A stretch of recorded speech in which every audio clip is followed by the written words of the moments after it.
Buenas tardes, compañía. Vamos a exponer el PIA de mecánica en el entorno. Nuestro equipo está conformado por Julio Enrique Pérez, su servidor, Rubén Fernando Silva Alcázar y Fred Israel Álvarez Delgado. En este PIA vamos a hablar un poco de las 4 etapas. Yo voy a comenzar con la etapa 1 y 2, que es cinemática movimiento en una dimensión.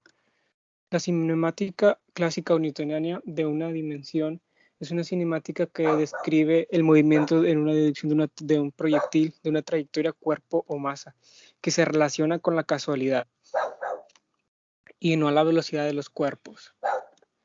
En esta etapa te dice lo que es la partícula, que la partícula es como la masa o el cuerpo o el objeto que pasa la trayectoria que se quiere describir, y la trayectoria es el movimiento que sigue el punto geométrico de la partícula de su movimiento. Un ejemplo de esto es un balón de fútbol. Cuando un jugador la patea, el movimiento que hace es la trayectoria de un movimiento en una dimensión. También lo que se ve aquí es la posición. La posición es el punto en un lugar determinado, que se describe con coordenadas, que esto puede ser el cuerpo, masa o simplemente la partícula que se quiere llegar a explicar. Y la distancia recorrida es la distancia, la cantidad de longitud que recorre la partícula en un determinado intervalo de tiempo, y es una magnitud escalar. Y con esto se concluye la etapa 1 y se pasa a la etapa 2, que es la cinemática movimiento en 2 dimensiones. En general, el movimiento en 2 dimensiones es lo mismo que en una dimensión, pero tiene movimiento circular como en circunferencia. Esto se mueve sobre un plano, y lo ejemplo de esto también es una pelota de fútbol cuando sube y cae, o cuando quieres brincar un obstáculo, también es un ejemplo de esto. Y el movimiento del proyectil lo que hace es lo que ya dije anteriormente, que es circunferencial, o sea, que da en una dirección y cae como en cóncava hacia abajo. También puede dar ejemplo como una pelota de tenis, una pelota de fútbol, una pelota de baloncesto, también es un ejemplo de esto, una pelota de golf. Y esto lo describe más a detalle, que es el movimiento circunferencial, que es el movimiento de las dimensiones de la partícula que se mueve describiendo la trayectoria circunferencial con velocidad, y el objeto que se mueve en una trayectoria circunferencial, si la rapidez es constante, el movimiento se llama circunferencial uniforme. Si al instante de iniciar el objeto tiene una velocidad inicial, posteriormente tiene una velocidad final, como rapidez es constante, y cambia solo si la dirección de la velocidad se puede calcular. También esto nos da a conocer la velocidad y la aceleración angular, que la aceleración angular es la velocidad y que da a un punto a otro y que se puede describir mediante coordenadas. Por ejemplo, si un jugador está en punto A, la velocidad y la aceleración van a ir dirigidas hacia el punto B. Y con esto se termina la etapa 1 y 2, y a continuación nos va a explicar nuestro compañero Fredo la etapa 3 y 4. Bueno, buenas noches. Yo les vengo a hablar de la cinemática del movimiento circular. Aquí nos dice que el movimiento circular es el que recorre una partícula o cuerpo por una circunferencia. Este movimiento tiene un eje y todos los puntos por los que pasa la partícula se encuentran a una distancia constante, que es el radio de eje. Existen diferentes variables o conceptos muy importantes para explicar en el movimiento circular. Un, un eje, que es un punto fijo en el centro de la circunferencia por la que gira el cuerpo, y el radio es la distancia a la que gira el punto P sobre el eje O, que en nuestro caso es el radio. La posición, el punto P en el que se encuentra la partícula. La velocidad angular define la variación angular por unidad de tiempo. La velocidad angular también es una medida de la velocidad de rotación.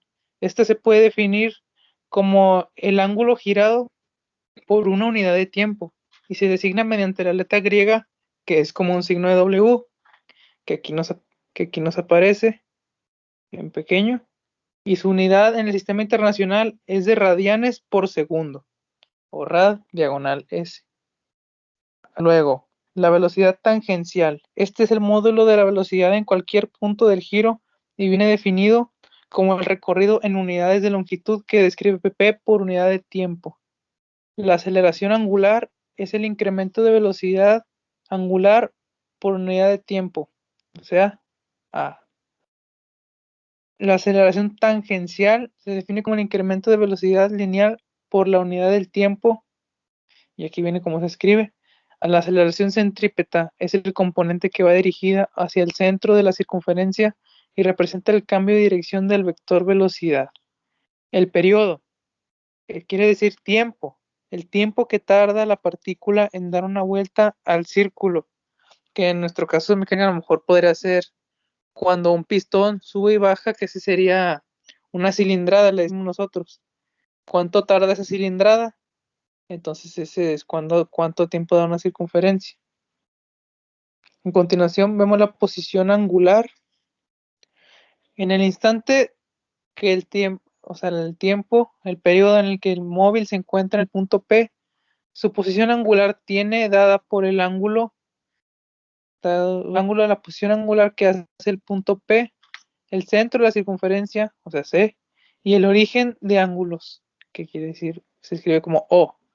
El ángulo que es el cociente entre la longitud del arco S y el radio de la circunferencia, que si radio y si Q es igual a S entre R, entre el radio, la posición angular es el cociente,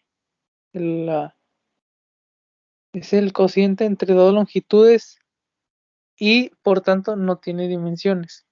Aquí tenemos dos ejemplos. El movimiento circular uniforme. Un movimiento circular uniforme es aquel cuya velocidad angular W, que se escribe como W, es constante. Por tanto, la aceleración angular es cero. La posición angular Q del móvil en el instante de T lo podemos calcular integrando, aquí nos sale la siguiente fórmula. Luego, el movimiento circular uniformemente acelerado. Un movimiento circular uniformemente acelerado es aquel cuya aceleración es constante. Dada la aceleración angular, podemos obtener el cambio de velocidades angular entre los instantes mediante integración o gráficamente. Y aquí tenemos la fórmula abajo. Luego, continuamos con la etapa 4, que esto nos da, el tema es la aplicación de las leyes de Newton.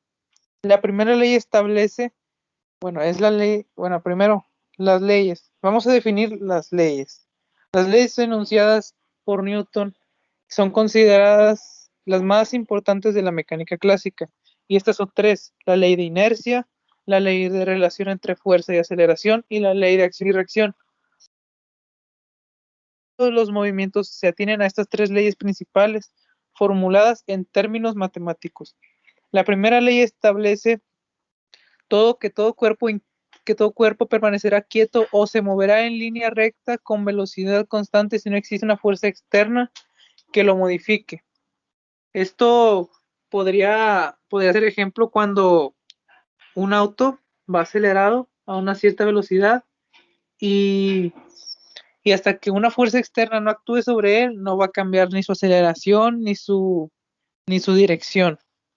Puede ser que algo se estampe con algo o algún objeto lo haga cambiar de dirección o de velocidad, que una fuerza externa lo empuje o lo atrase, ¿verdad?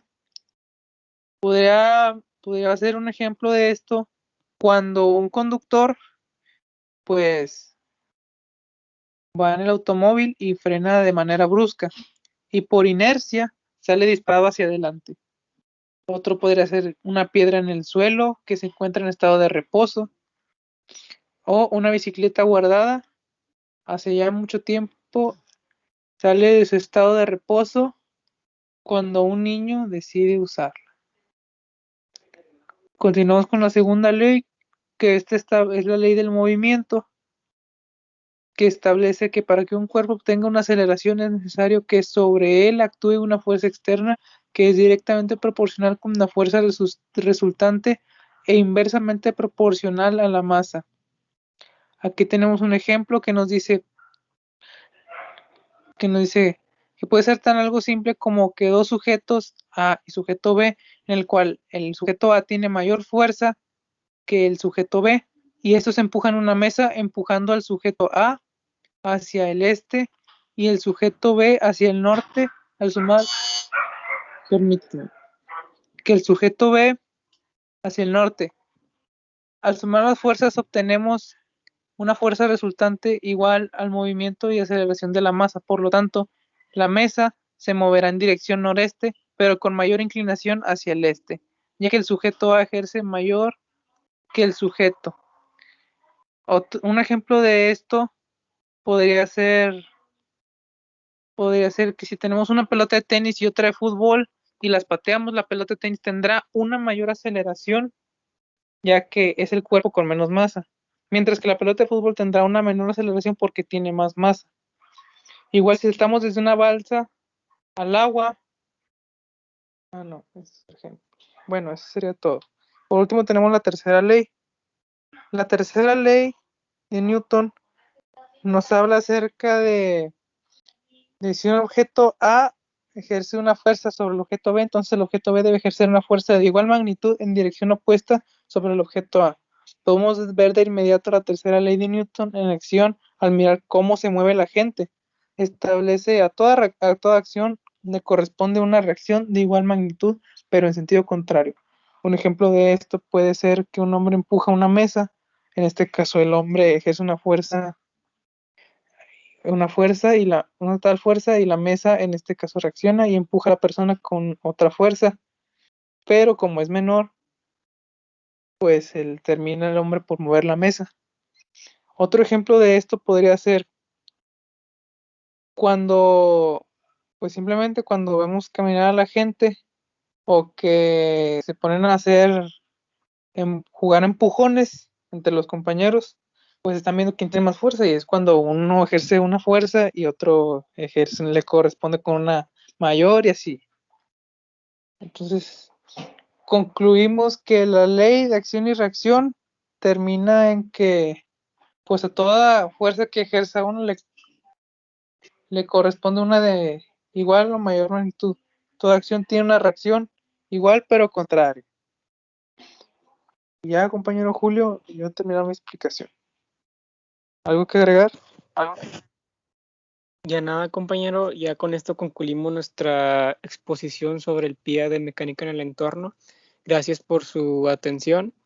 Y la conclusión final fue de que cualquier tema de física se puede ver influido en nuestra vida cotidiana, tanto como las leyes de Newton, tanto como los trayectorias de los proyectiles, tanto como todas esas cosas se pueden ver afectadas en nuestra vida diaria.